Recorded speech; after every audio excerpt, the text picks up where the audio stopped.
Aloha, we are here with the Max Gaines podcast, and I'm sitting down with Kawehi from the Big Island Invasive Species Committee. Kawehi, how are you today? I'm good, mahalo. Right on. She drove all the way in from Waimea, so we want to mahalo her for that. Kawehi, why don't you introduce yourself and tell us what brought you to the committee and what you folks do there? Ano aime ke aloha. My name is Kawehi Young. I'm originally from Puna, and I graduated from Kamehameha. And my journey in conservation really started as a junior in high school. I spent a summer in the kupu program. Yeah. And it was, for a long time I thought, okay, I got to pick a career, those cookie cutter careers. Either you go into healthcare or you become a lawyer or a teacher. And so that first summer I got to spend in Aina. It was 6 weeks on Kauai, which is where my family is from. Nice. And it was all about camping and, up in Koke'e, learning about native plants. And that's really where I first got introduced to the whole concept of invasive species. That's when I learned about strawberry guava.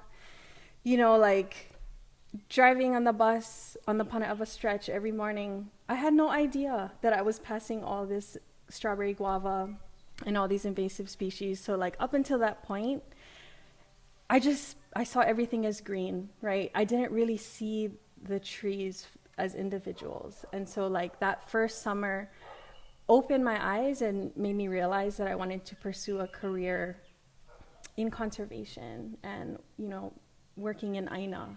And so I ended up going to Hilo.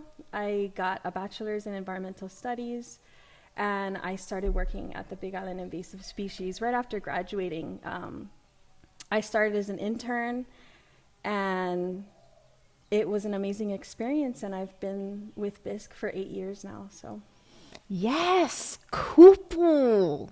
we love kupu. We love kupu. Okay, so tell us about BIISC, the Big Island Invasive Species Committee. Tell us about how we got established as a committee, and then what we do. So the Big Island Invasive Species Committee one thing is we have invasive species committees on each island. So there's a Oahu Invasive Species Committee, Molokai Invasive Species Committee, Kauai Invasive Species Committee, and our role is to really help our community fight against invasive species impacts. And our organization was first started, we were actually called the Myconia Action Committee, and this was in the 90s. And it was because we were seeing myconia spreading. And so that's really where we first started. And it only took a few years for, everyone to realize that it's really hard to get rid of something that's really widespread. Yeah.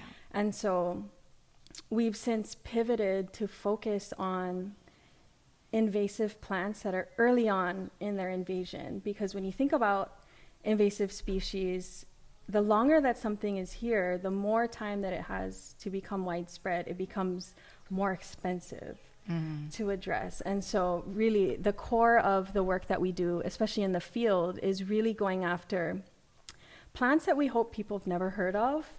We're trying to eliminate the next myconia, the next big albizia before it becomes a big issue. And in the last 10 years, we've really focused, especially in our outreach, on helping the community fight some of these more widespread invaders. So things like little fire ants and albizia that have been here for decades, because we have to meet the communities where they're at. And those are the things that people are dealing with on their properties. A lot of these widespread things that can sometimes be really hard to get funding for. And so BIISC is a research project of the university, and we function like a nonprofit. We're not technically a nonprofit, but we have to apply for grant funding every year so that we can just keep our jobs. And on the Big Island, a lot of us know that there are so many invasive species, right? I think it was in 2001, the International Union for the Conservation of Nature came out with this list of the 100 worst invasive species like around the world, and we had about 50 of those. Oh my gosh. And that was back in 2001. So I mean, I think that number is just, it continues to climb. And so I think Hawaii people were very familiar with invasive species and the wide range of impacts that they have. And so when it comes to the work that we do at BIISC, we really have to, we can't do everything. As much as I want to like just solve all the problems Right. and get rid of all the invasive species, we're really limited in the resources that we have and the things that we can go after. And so when it comes to outreach, I think that's where we can really make a difference and help our communities with the different problems that they're facing. On each island, you know, we have different problems, and around in each district, people are dealing with different types of invasive species. So Right. I really love this idea or the concept of outreach. And I think we really need to talk more about our limited resources. But before we get into that, let's throw some definitions out there for the guys in the back.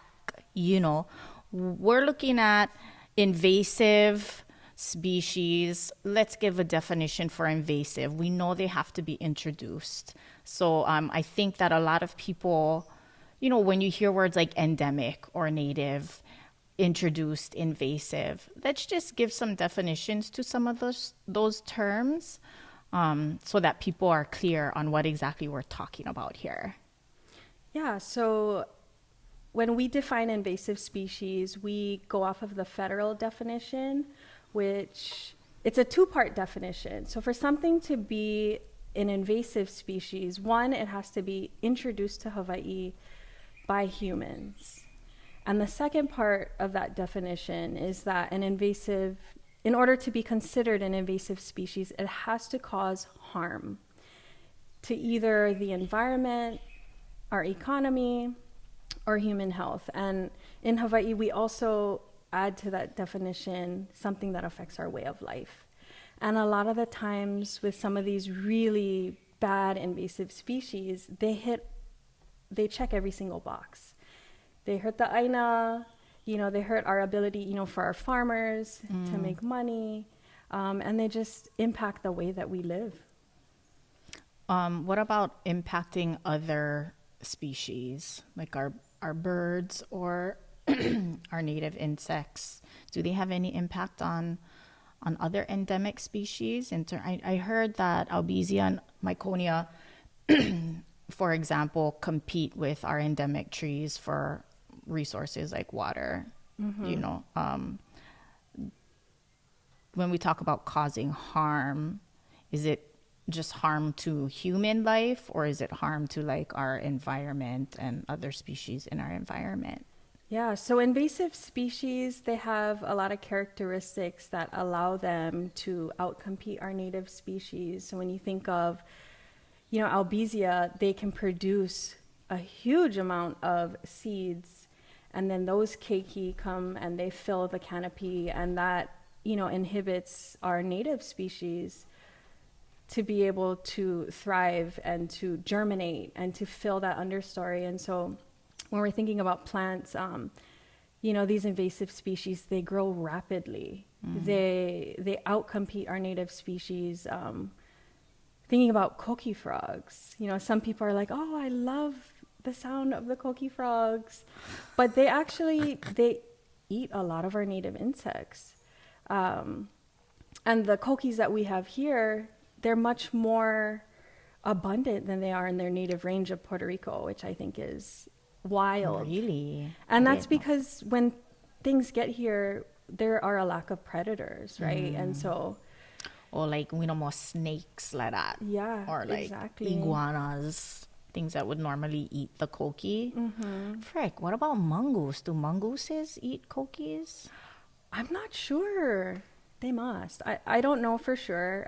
And the mongoose is also a really interesting one, because a lot of people think, oh, the government introduced mongoose to control rats. And when you look at the history, it was actually a plantation owner, I think on the Hamakua coast, who heard that somewhere in Jamaica, they were using mongoose to control the rats in their sugar plantations.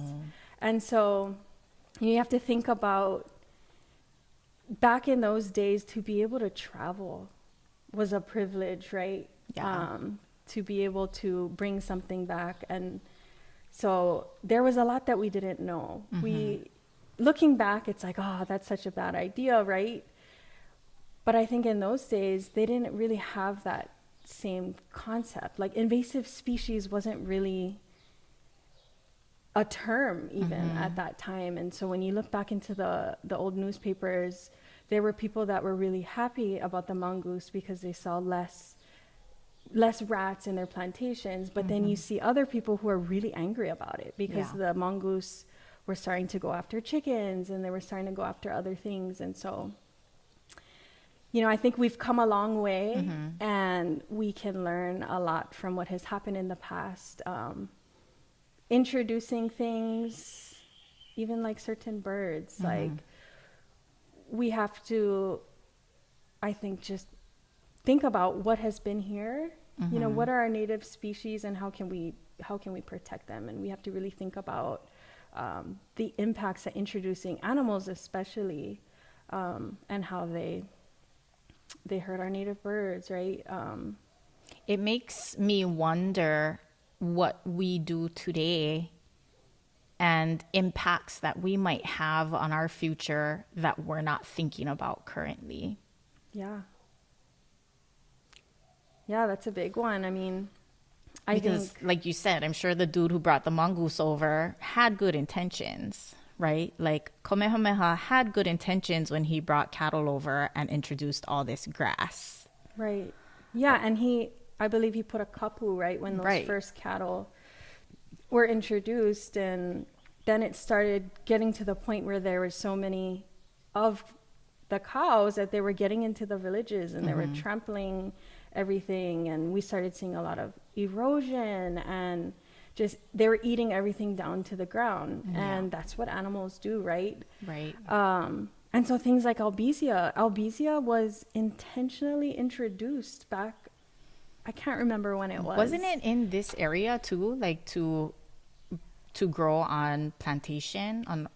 Well, also, like, I think it was in the early 1900s, there was a big fire that hit Hilo. And so I think a lot of people were thinking, we need something to just hold the soil Grow in. fast, yeah. And so a lot of the rubbish trees that you see when you're driving along Panaeva Stretch down in Keaukaha, a lot of those were introduced as a way to grow a forest quickly.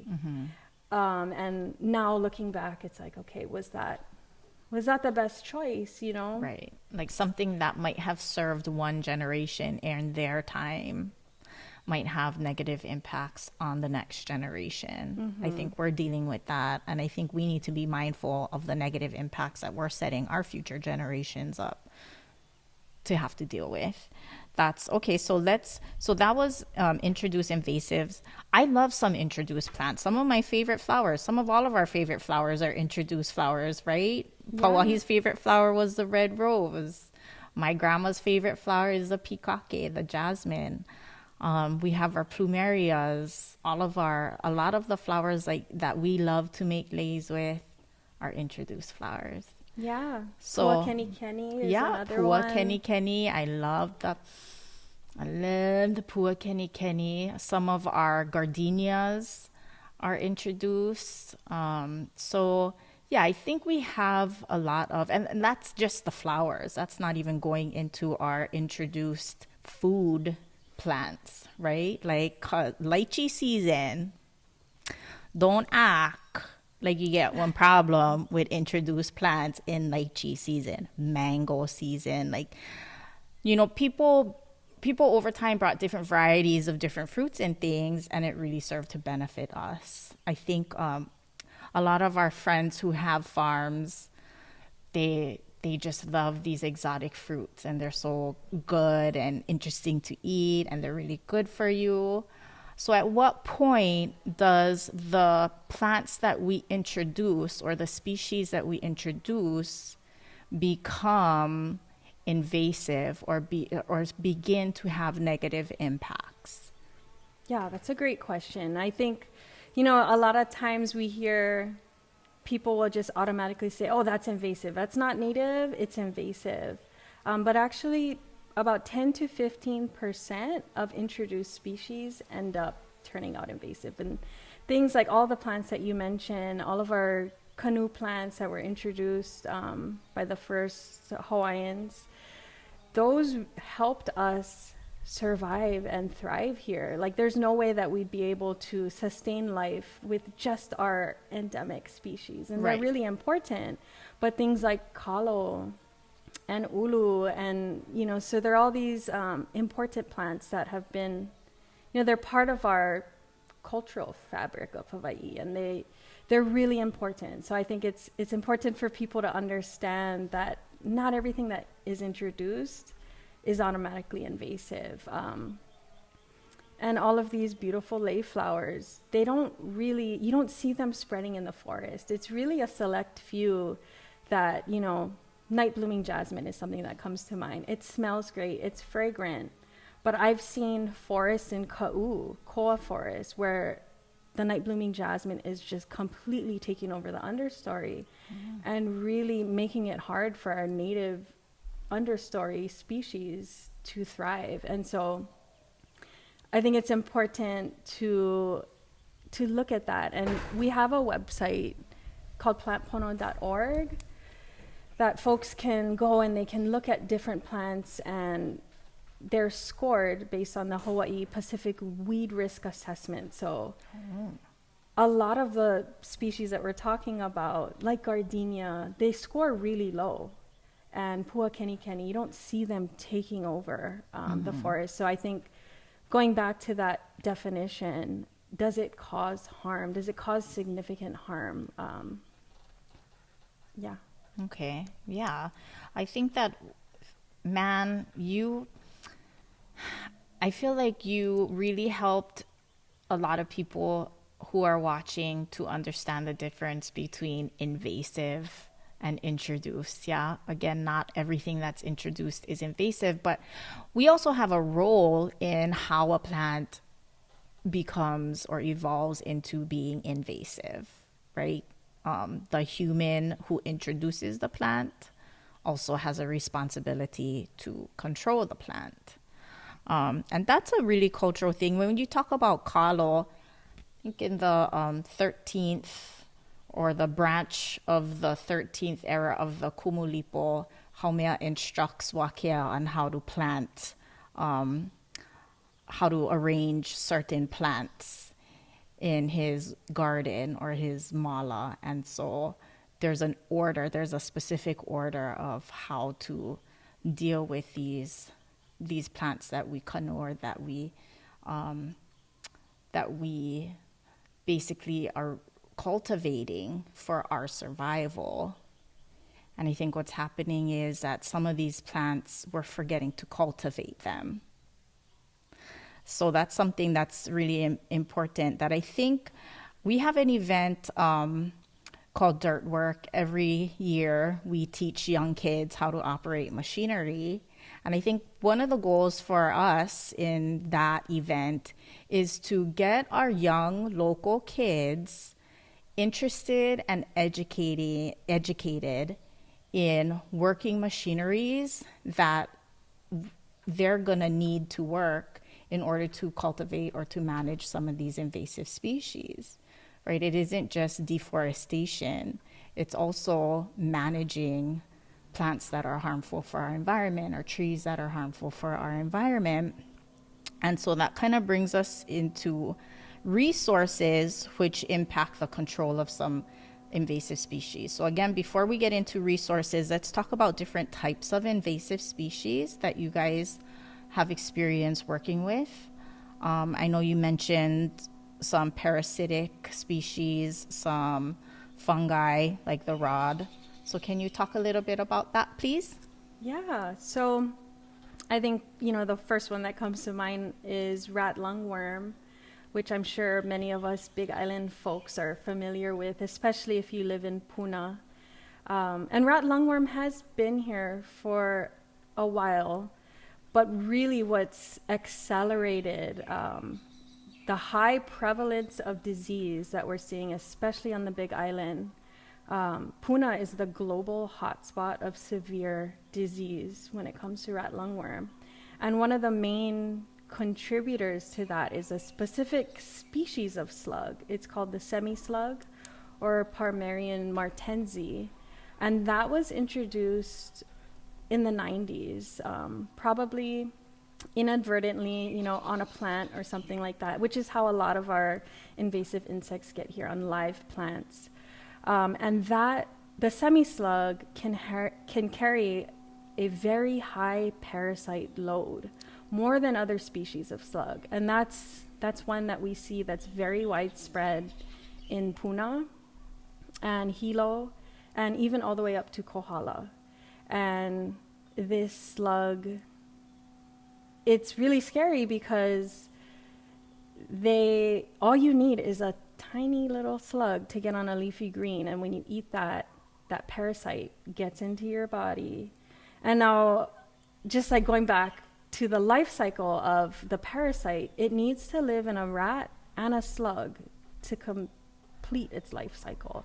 So it starts in the lungs of the rat, and what happens is the parasite gets into like the throat and it makes the rat cough. And what happens is they swallow that parasite, and then it moves through their digestive tract, and then they poop it out. Mm-hmm. And so slugs love to eat rat poop.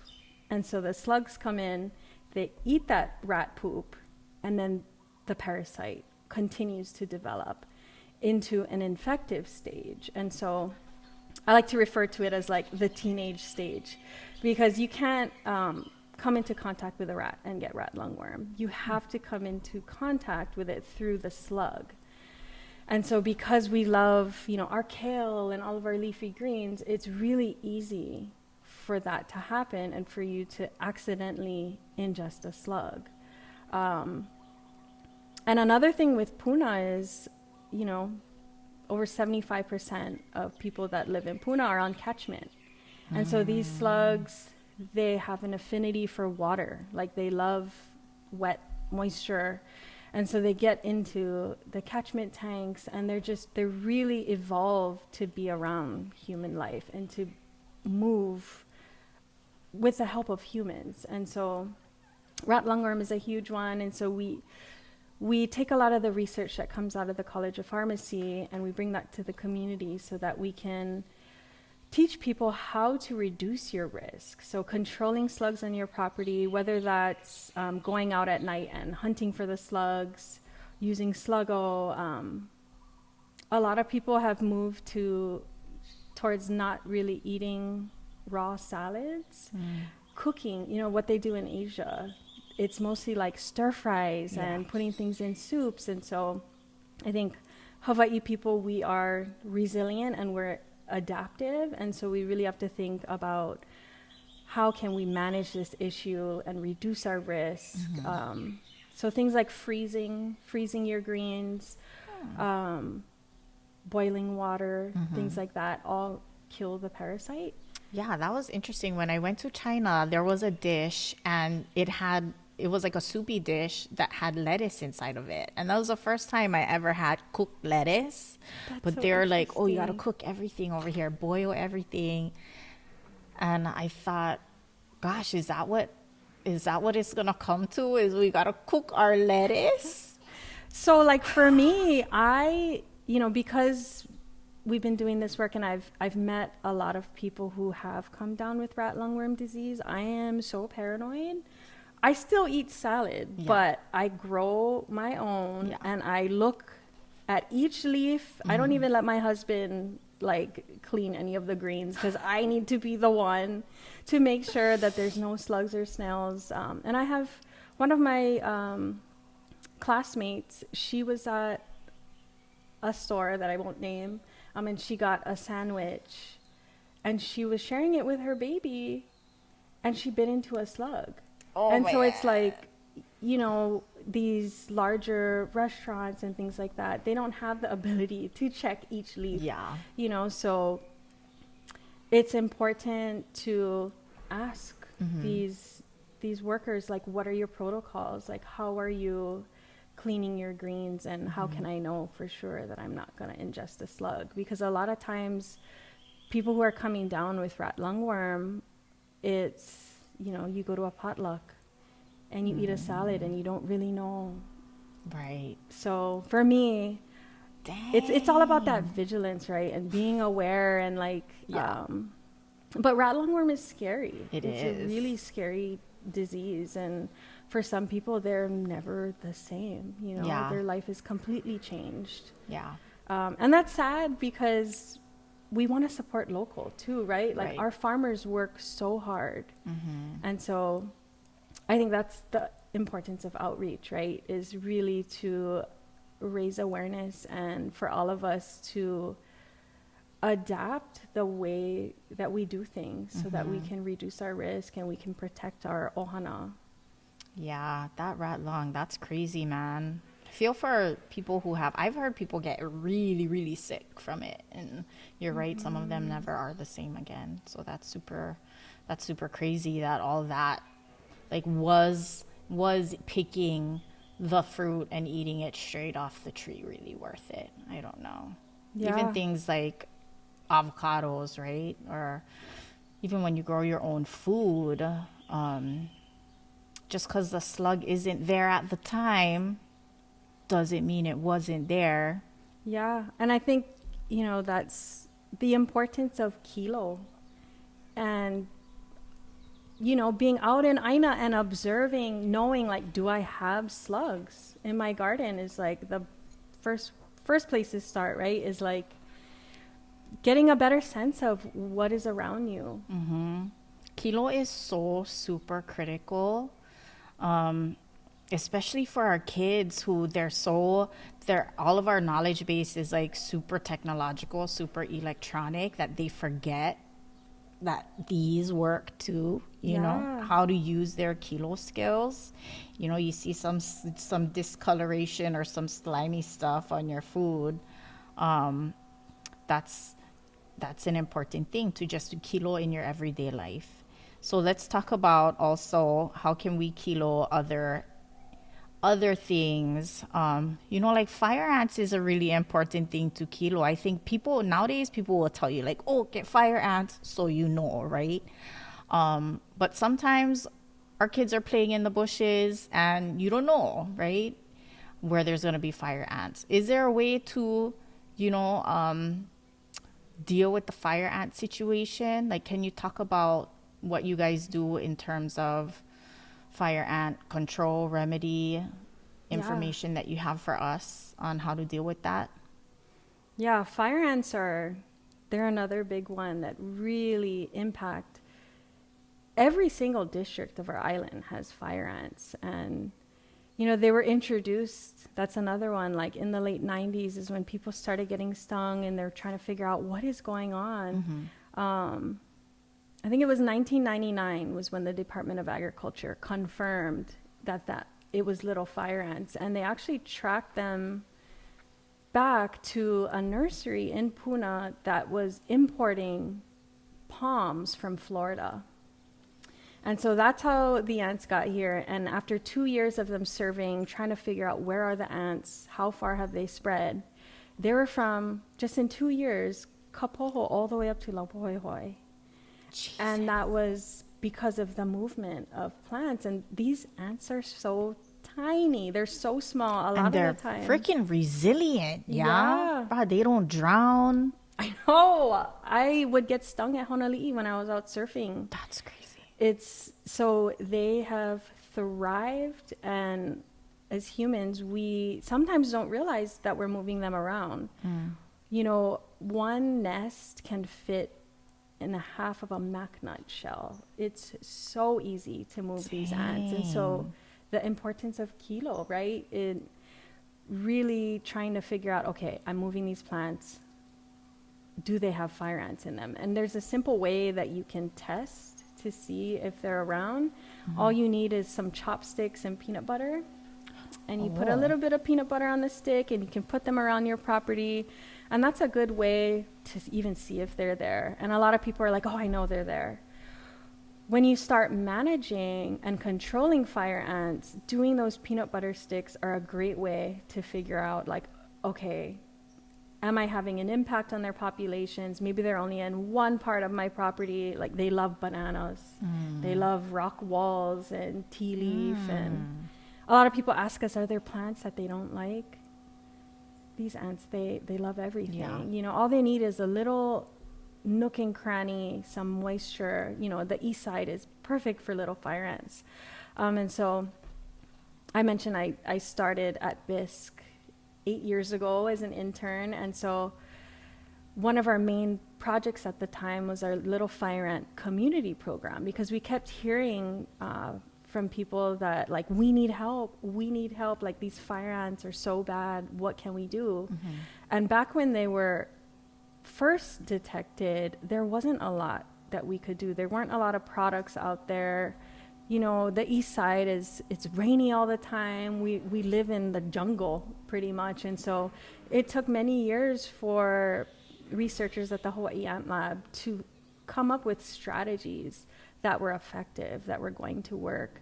And so what we did when I first started at BIISC was we brought that research out to the community. And so, you know, and we didn't just go out to every community. We were invited in, you know, and so we shared the research and we walk you through exactly what to do, how to survey. We go over the biology of the ant, because they're fascinating creatures. They're really, really smart, well evolved. And so you really have to understand their biology to be able to control them.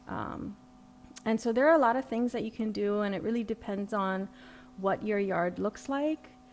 And, you know, it's not a one and done thing. Like, you don't just go do throw out Amdro one day and then the ants are controlled, because once the queens know that something's happening, she will push out and pump out more babies. And so the population will spike. And so it's something that you have to time it well. So we recommend using a bait and treating every 4 to 6 weeks until you see a decline. And for some people that takes a year, sometimes longer. So that was, you know, what we did with our Little Fire Ant program. And we still have that till this day. And everything's free. So if any of our viewers are wanting some help with the fire ants, if you can get your neighbors together, 5 neighbors will come out, and, you know, we've presented in carports all over the island. Wow. And I think working together with your neighbors is a key thing. Yeah. Because same thing like with working out, right? It's like, if you wake up and you don't really want to go to the gym, like, whatever, I'll go another day. You cannot talk to me about that. I don't know anything about the gym. But if you have a partner, if you have a friend, it's like, okay, I got that accountability piece, right? Like, I can't let my neighbor down. I can't let my friend down.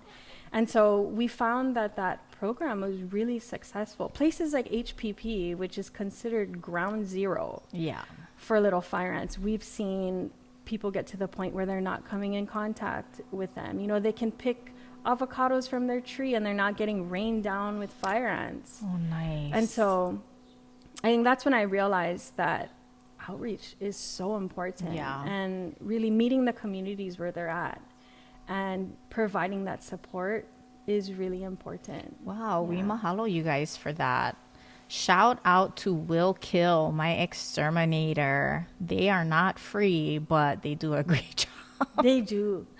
They really do. And I remember when they first came, I had them come initially because I had fire ants in my bathtub.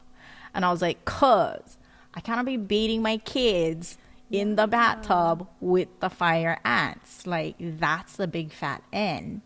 So he was explaining to me about the queen and all this stuff that you're talking about, baiting them and having them take the poison back to the queen.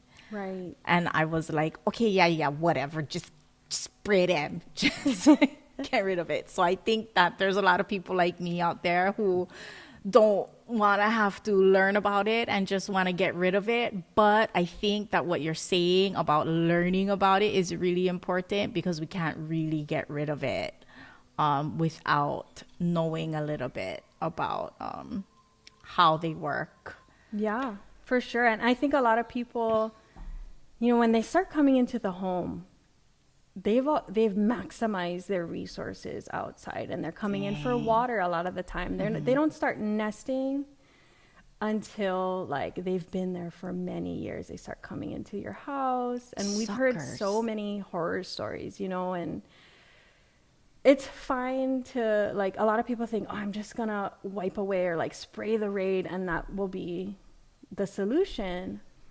But the ants that you see, the foraging workers, only represent like 10% of the actual colony. And the ants that you see are like the kupuna ants, right? So like they have the most dangerous job. If they don't come back, the colony is fine, because the queen is continuing to replace these workers that may or may not come back. And so that baiting is really key to try and like get to the whole colony itself. Okay, well, I get it now. Okay, I get it. So that's our rat lungs. What other, so we talked a little bit about invasive plants.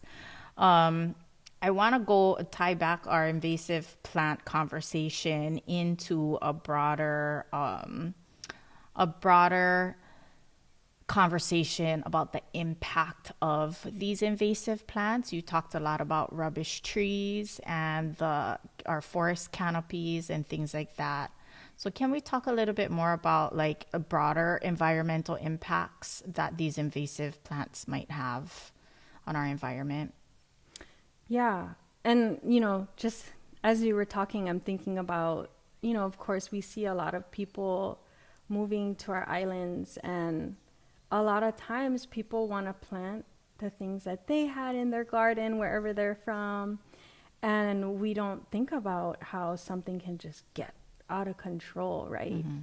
And so really trying to honor the place that we live, right? Planting things that are pono is really important. And when we think about things from a Mauka to Makai standpoint, it's just because you want to plant something in your yard doesn't mean that plant isn't going to escape, because we have birds that will, come and eat that fruit and disperse the seeds. And so there's a lot of movement that happens that way.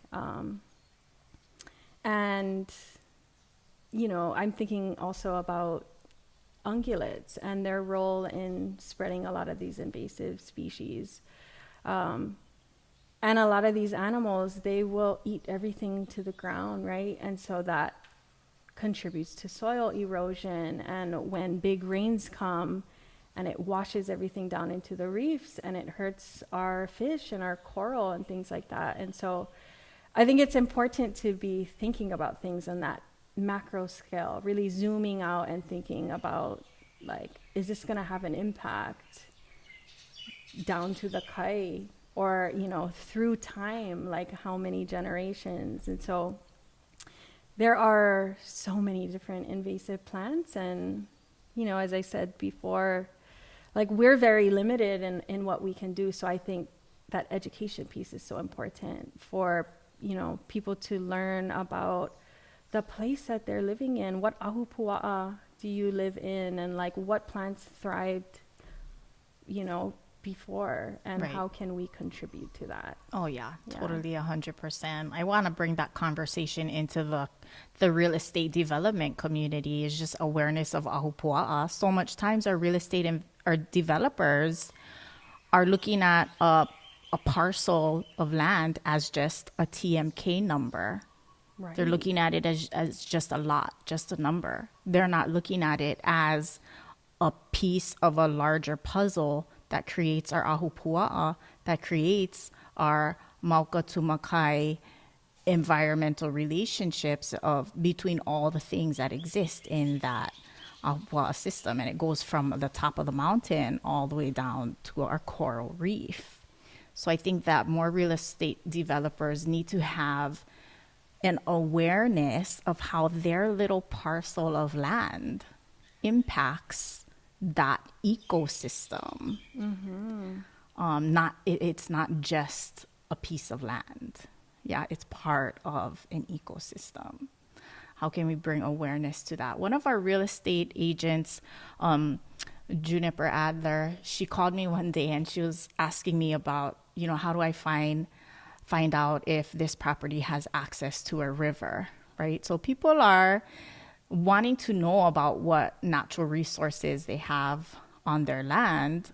And I think that, to have real estate agents that are willing to learn about those things and ask those questions are what we need more, rather than having real estate agents who are just interested in just their section, rather than what's going on in the surrounding sections. Yeah. Right. So that's something that we're trying to work toward more. What you mentioned about sediment runoff, I think is really interesting. Someone left a comment on our ROD post about, from a botanist perspective, all plants evolve to their environment. But from a kilo perspective, every time you have a big storm, a big wind, a big rain, the endemic trees aren't the trees that fall down.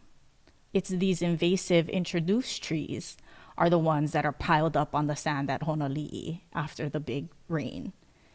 So do you guys have any background information on the difference between invasive trees or invasive plants and the impact of sedimentary runoff into the ocean? That's a really great question. I might have to look into that and get back to you. But as you're talking, I'm thinking about Albizia. That's something that, especially if you live in Puna, you're very familiar with.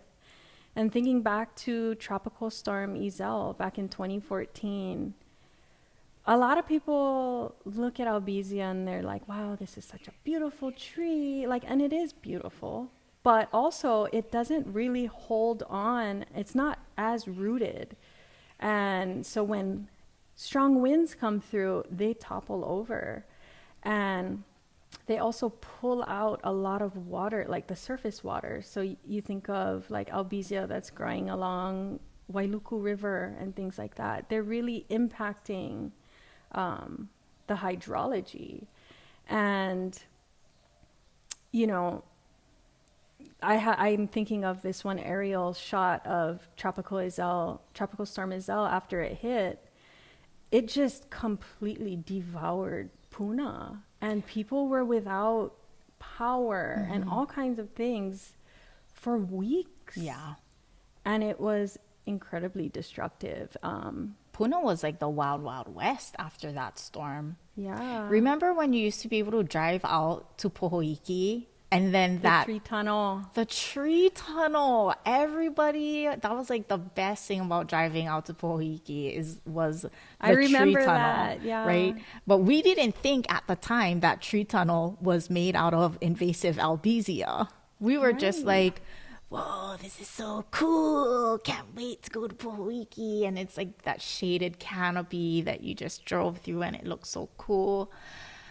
And then the storm came and all those trees came right down. Yeah. Yeah, it was, I remember going to surf at Pohoiki and just, the tree tunnel, it is beautiful. And a lot of our invasive plants, they are beautiful, right? And they were introduced, a lot of them, for a purpose. But like we were talking about earlier, later down the road, you start to see those impacts. And it's all about using everything that we've learned to make better decisions. And, I feel for a lot of people who are dealing with albizia, especially those who are on, right next to an absentee lot. And they're all this albizia that's towering over their structures. And, we get emails come in from people who are, kupunas who are like, I don't have any money. Like, I need help. Please come help me. And it just breaks my heart because it's a huge issue. And we know from the storms that we've seen that these albizia can lead to loss of life even. And so it's tough. And so I mahalo all of our arborists and all of our skilled tree people that can go in and take down these trees.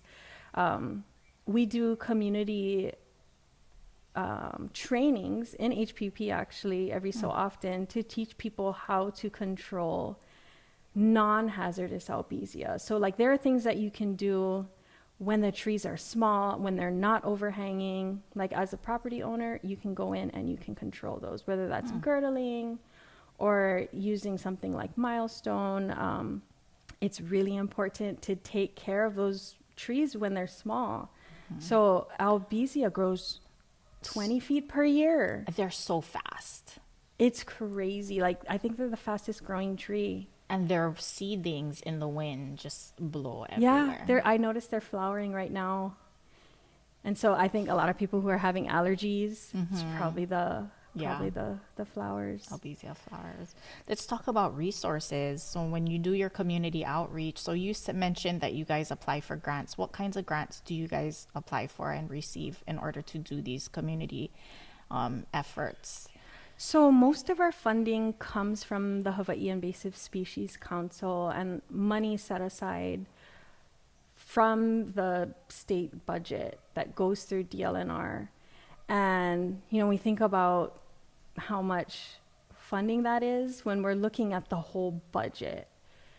It's like 0.5%, so there really isn't a lot of funding to go around. So there are not just our organization, all the other ISCs, a bunch of different organizations that are working to address invasive species. We have to fight for that funding every year, and we ask for a certain amount, and we can't always get.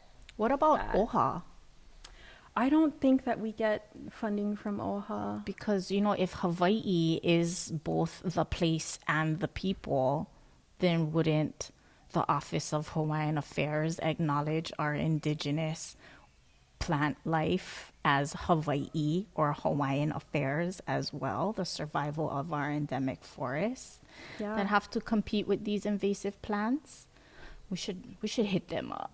Yeah, no, that's a good idea. And it's like, this year, looking back at the most recent legislative session, this is the most successful session when it came to invasive species. And I think a lot of that came from the public pleading, saying we're dealing with coconut rhinoceros beetle, little fire ant, we need help.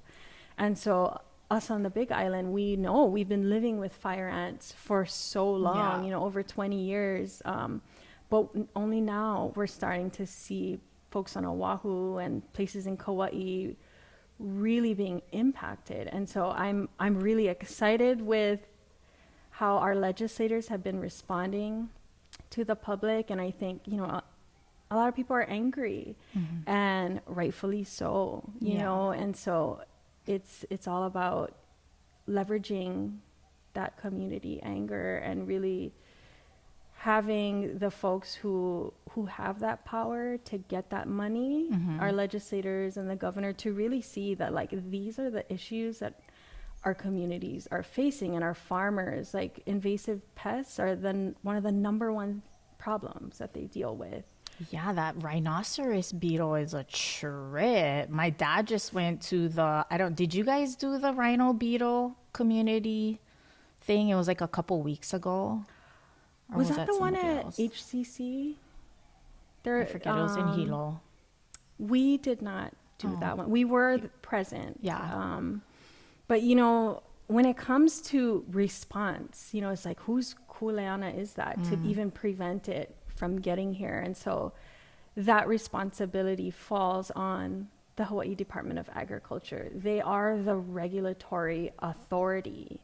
Now, us small guys, from BIISC, we can do the outreach and we can do the education, but we don't have the power, that really sits with the Department of Agriculture. And so regulating the movement of host palms, that's huge. Like, I think it was last year, there was a rule, the interim rule that was regulating that expired. Dang. And then, months later, we started seeing it popped up in Kauai, and then Maui, and then Waikoloa. And so, again, I think as the community, we have a lot of power to be really pushing for change, for things to be better. Yeah. You mentioned that the fire ants and the coqui frogs, a lot of things were introduced, I heard you say, in the 1990s. So maybe we can look at what the policies were in the 1990s, who was in charge, and where those industries were taking place. Because I feel like there needs to be more regulation of things coming in and out. So, things like we import. Why are we importing mulch?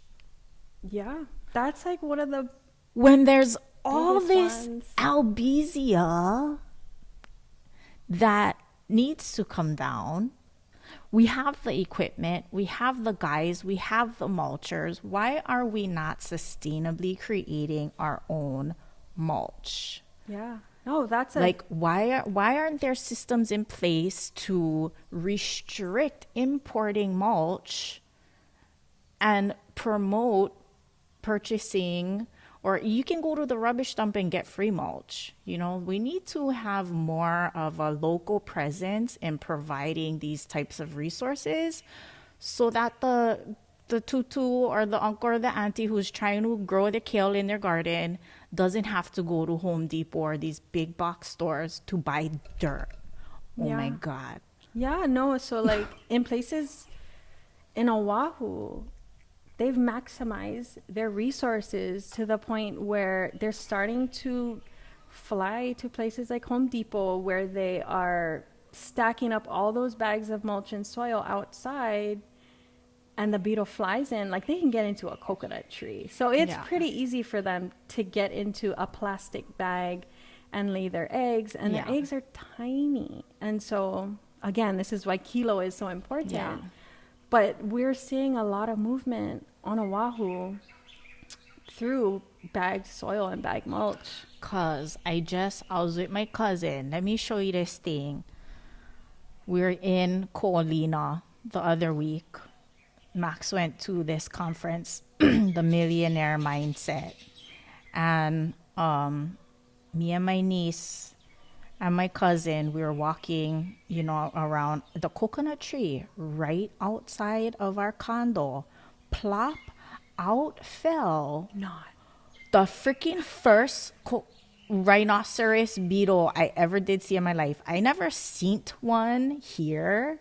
I mean, I maybe seen impacts of them in some of our palms, but I never actually seen. Do you have the picture, Vienna, of the beetle? They're huge.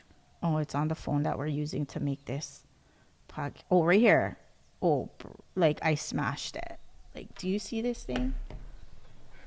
Oh, you smashed it? Yeah, this. Oh, wow. Yeah.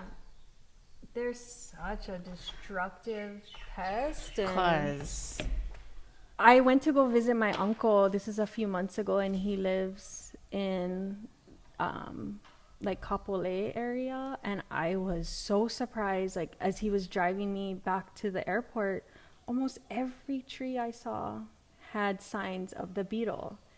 And so that's one thing that we're working on at BIISC. We do palm surveys of Waikoloa. So far, the last beetle that we found was back in April. So only 4 beetles have been found, all in the Waikoloa area.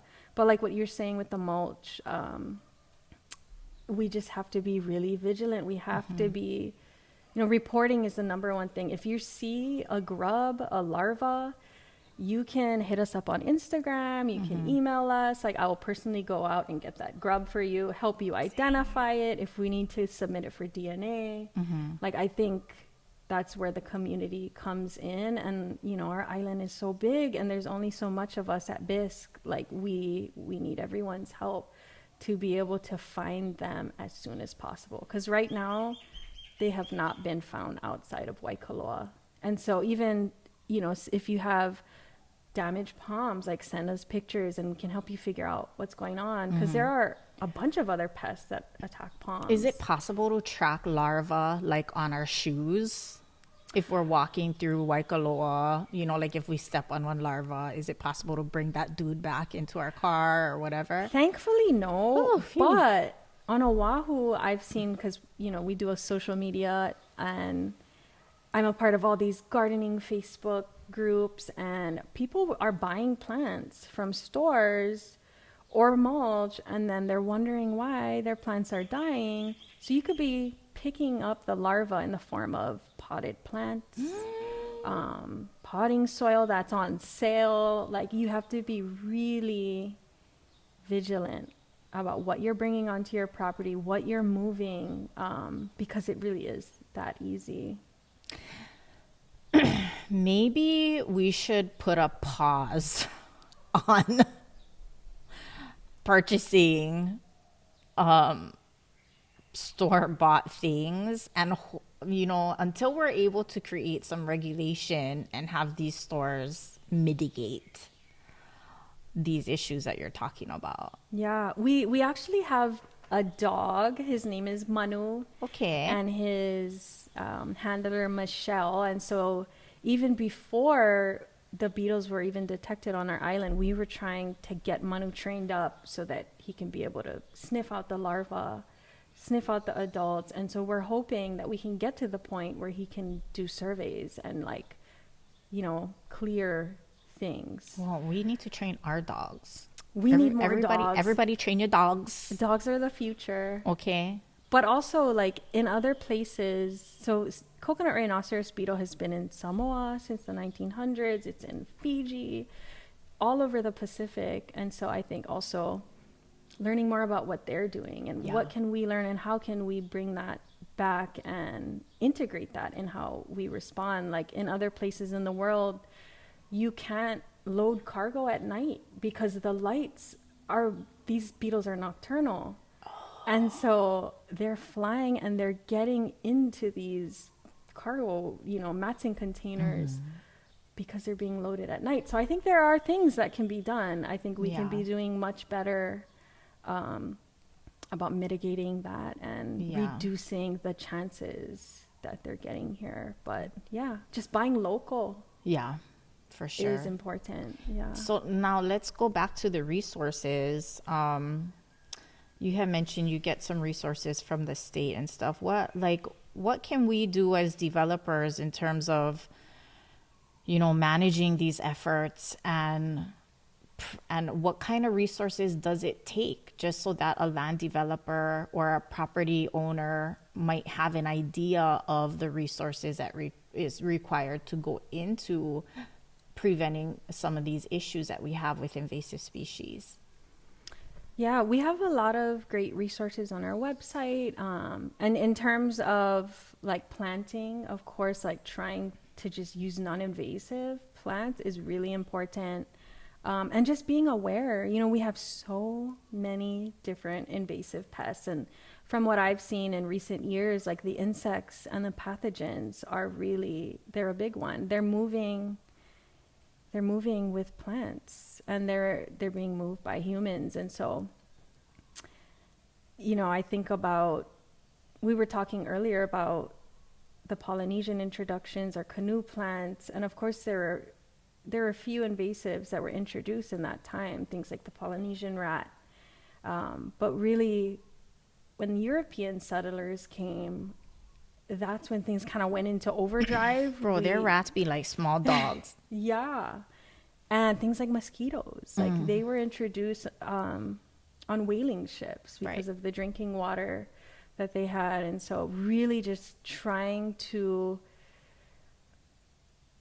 you know, honor that sense of kuleana. Like, whoever lives here, we all have a kuleana to this place. And so being aware of the issues and the ways that we might be moving and introducing invasive species to different areas there's so many things that we can do. And one is just to be aware and to really know that we all play a part in this. And, you know, of course, humans are moving them around, but humans are also part of the solution. Right. And so really keeping that top of mind. Cool. Hold on, I got a burp. Okay. Oh, there it is. So let's move toward, we got resources. Let's move toward partnerships, community partnerships. Let's talk about futures. What does the future of managing invasive species look like for your organization? Partnerships that you might have in that management, and what can developers do or homeowners do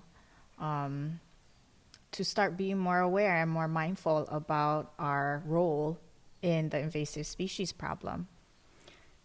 Yeah, I think, you know, looking at it not just from an individual standpoint, but as a kako thing, right? Like, what am I doing on my property that's affecting my community as a whole? And really trying to look at it from that lens. Because what you do on your property will affect the people that are around you. And also leveraging the power of community. You know, like I said earlier, we only have so much funding to go around. We're a really small organization. Something really exciting that we put on this year was the Hula Festival. That was at the Maku'u Market in May. And we collaborated with Leila Kealoha and her small nonprofit, Pohaku Pelemaka, and they do amazing things for the Hawaiian community and for Lower Puna. And so I think getting the chance to celebrate the resources and, you know, the plants and all of the practices that make Hawaii, we need to protect that. Yeah. And so doing more of those types of collaborations and really amplifying Indigenous voices and really, you know, we really have to put that at the forefront. We can do all this awareness about invasive species, but really why are we doing those things? It's because we want to perpetuate and protect the things that make us unique, you know, and so I think we have a long ways to go, but it's really exciting to think about the ways that we can amplify that message, right? Because I think most people care. Most people want to do the right thing. And so, you know, I see our organization as being the one to help people on that journey. But it takes all of us. Like a collective effort. Yeah. Yeah, so moving out of the individualistic mindset, moving toward more of a collective mindset. Definitely. Yeah.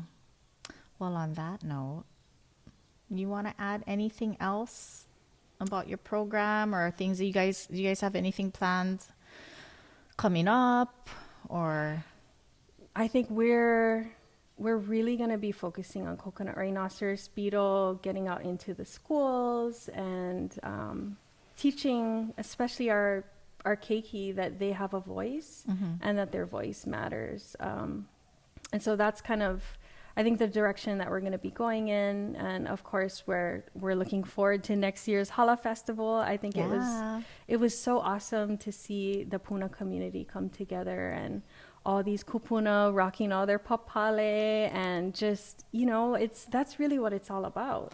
especially because the rhinoceros beetle is now starting to impact lauhala Yeah. and maia, which is pretty detrimental. Right. You know, it's not just the new, our tree of life, it's all of our trees that it's impacting. So Yeah. really, really crazy, really big threat there. I think that with the koki situation, gosh, what I notice with invasive species is that people are really gung-ho about trying to prevent it in the beginning. And then once they just start to take over, people kind of just give up or like lose hope. You know, like the coqui frog situation, they're basically like taking over. I had a coqui frog in my house the other day, and they're getting bigger. They're not like the tiny little things that used to be hard to see. They're thriving. They're like full on frogs now. So there's that. Yeah, it's really crazy. We really need to protect. I love that you guys are working with the Lauhala community. I am not a weaver, but I was just telling my niece when we were in Oahu, she was like, Auntie Sage, why are you going to the beach in your Lauhala hat? And I was like, and my Lauhala hat, it flew off in the wind and it fell in the ocean, and I picked it up and I was like, actually, my Lauhala hat loves the ocean. Yeah. It's like when you think about, I don't know if you've heard of the hula scale, but that one, again, was introduced in the 90s. It was found on Maui. And so they have the potential to kill trees, like, and it creates this yellowing, and they go after the keiki hala. And so we actually don't have hula scale. What is hula scale? So it's like a little tiny insect. They're super tiny, and they're on the undersides of the leaves. And we don't have them on our island. And I don't think I'm going to be the one to find them first. I think our weavers are going to be the ones to find them first. And so really arming them with that knowledge. And, you know, they already have that kuleana of, you know, caring for these groves. And so I think it's so important for us to just do what we can. And so I'll plug our Instagram, Big Island Invasive Species. We're on Facebook.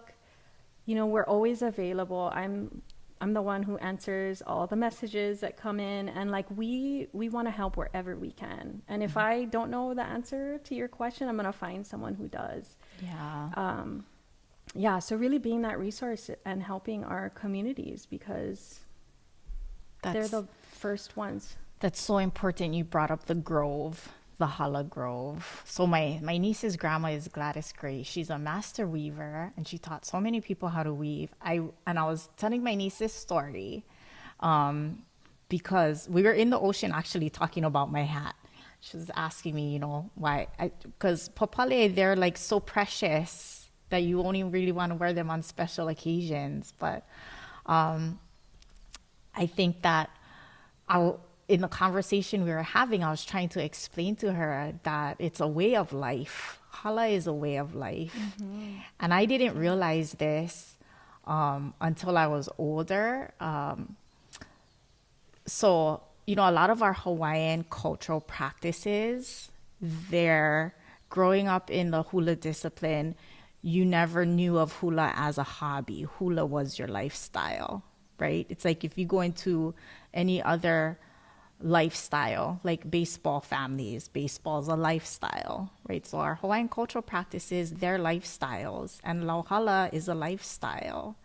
And I never knew that. So when Grandma Grace, I would always ask her, like, can you teach me how to weave? And she would always say, 1 month, when you have 1 month to do nothing but hala, I'll teach you. And I was in college, right? So of course I was really busy. I was a working student. And so I never had a month strictly to dedicate to hala. And I always thought about that, and I wondered why. And as I got older, I realized that, you know, when you learn something, when you learn a cultural practice for the first time, or when you're taking it seriously, it's really important to immerse yourself in the practice and in the lifestyle. Because a lot of our cultural practices, they have kapu, and the kapu isn't like, you know, a creepy spiritual thing. The kapu is more so that you're focused on those practices at hand, so that you're actually learning them and they're actually sticking with you.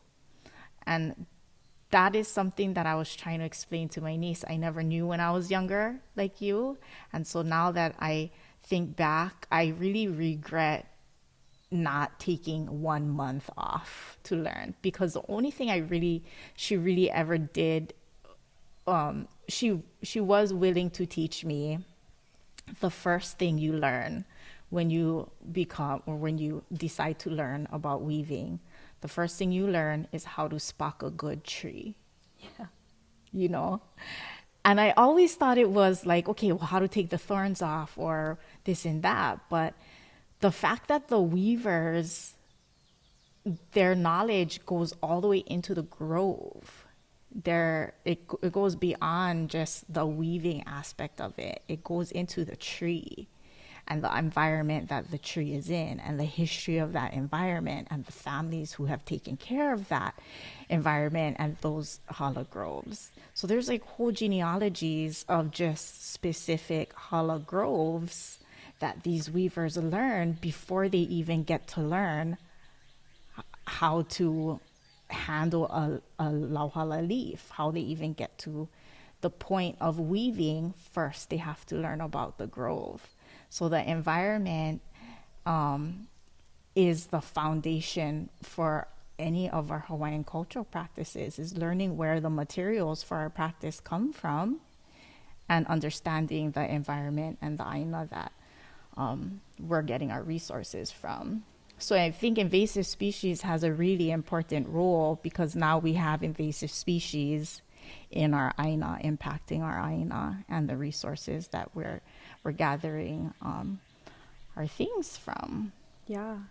No, I love that. And we have so much to lose, Yeah. you know? And so having that connection is so important. Like I think of all my hula friends, they're conservationists, you know, like Yeah. some of us may go to school to learn about plants, but some of us, this is knowledge that's passed down for generations. And so I think that's why it's so heavy when you have like an invasive species come in and threaten that, because it's not just the tree. It goes so much deeper than that. Yeah. And so yeah, just thinking about hala and you know, people that come in and they will clear a lot. And you have families down in Puna who have been harvesting from these trees for generations. Like those are the best trees that they learned from their grandma. I know. And so it's really sad. And, you know, it's why people take this so personally. Yeah. And I think it's why we need change. Yeah. That's why development is such a hard conversation to have in Hawaii, because development for people who don't have ancestral connection to the land is just an industry. But for Hawaiians, development is personal. Mm-hmm. It's spiritual. Yeah. And the way we approach or the way we view how the aina develops, like you're saying, needs to be on the forefront. Because we have that generational knowledge of a simple tree, right, that has sustained a lifestyle for generations and generations. So how do we carry that value over to the industry, Yeah. to the commercial industry? How do we get the commercial industry to understand the importance of a simple tree? Right. And I think it goes back to ohia, right? And rapid ohia death. The research shows that the younger trees seem to be more resistant. Like in places like Kalopa, if you are weeding an area and giving that ohia tree the best possible like circumstances to thrive, they're growing in areas where rot is rampant. Mm-hmm. And so simple things like planting native, honoring the species that have been here way before humans. You know, our native species got here without the help of humans. And it's crazy to think about, you know, thousands of miles of ocean that our plants and our animals and, you know, our insects were able to get here. We have to honor that. They deserve our reverence. Yeah. And so I think, you know, if more developers can approach it with that sense of respect, I think we would be better off. Yeah. And I think one way to put that worldview to the forefront is to educate our local communities on development, So I think there's such a dichotomy between the Native Hawaiian communities and the development community because there's so much conflict there. So I wonder if raising our future generations of Hawaiians to understand the pros and cons, of development and to go into the industry of development or to go into these Western industries with their Hawaiian values, I think is what's going to really change the industry. I'm not sure how much change or impact we can have on today's developers who already have their values set, who already have their worldview set and who rightfully have valid perspectives, whatever those perspectives are. Yeah. And I think it goes back to what we were talking about earlier, really looking at it, from a community standpoint, not just like, what am I going to do on this one property, but really thinking about the bigger picture and thinking about things not just for this generation, but 7 generations to come. And that's also why I think Olelo is so powerful. Learning the language, that worldview. Like when I started to learn Olelo Hawaii, it changed the way that I saw the world. Yeah. And so I think there's something really powerful in that. I think it's that mindset shift that we need. Definitely. Anybody who wants to get a building permit, you got to take one Olelo Hawaii class so you can read the names of where you're developing.